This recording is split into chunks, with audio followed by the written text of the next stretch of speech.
Hi అండి. ఈరోజు నేను గోంగూర పప్పు చేస్తున్నాను.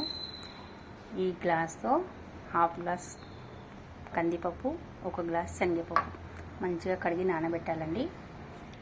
ఒక 3 కట్టలు గోంగూర స్టవ్ ఆన్ చేసుకొని పప్పు వేయాలండి.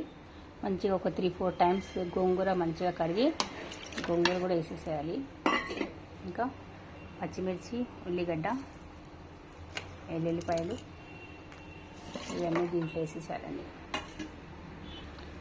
ఒక కరివేపాకు, ఒక 2 కరివేపాకు, 2 రెప్పలు. దీంట్లో పసుపు వేయాలండి.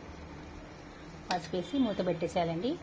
ఇట్లా మంచిగా కింద మీద కలిపేసి ఒక 5 విజిల్స్ పెట్టాలండి. శనగపప్పు ఉంది కదా, శనగపప్పు ఉడకడానికి టైం పడుతుంది. ఒక 5 విజిల్స్ పెట్టాలి. ఇదిగోండి పప్పు ఇట్లా ఉడికిపోయింది కదా, దీంట్లో తగినంత ఉప్పు వేసుకొని మంచిగా రుబ్బుకోవాలండి. ఇదిగోండి పప్పు అయిపోయింది. ఇంకా మనం తాలింపు వేద్దామండి. కడాయి పెట్టేసి ఒక 2 స్పూన్స్ ఆయిల్ వేసుకోవాలండి. జీలకర్ర, ఆవాలు, ఎల్లిపాయలు, ఎండుమిర్చి, కరివేపాకు, కాస్త ఇంగువ,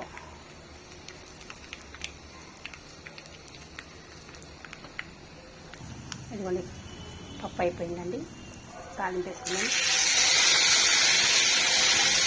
ఇదిగోండి పప్పు రెడీ అయిపోయింది.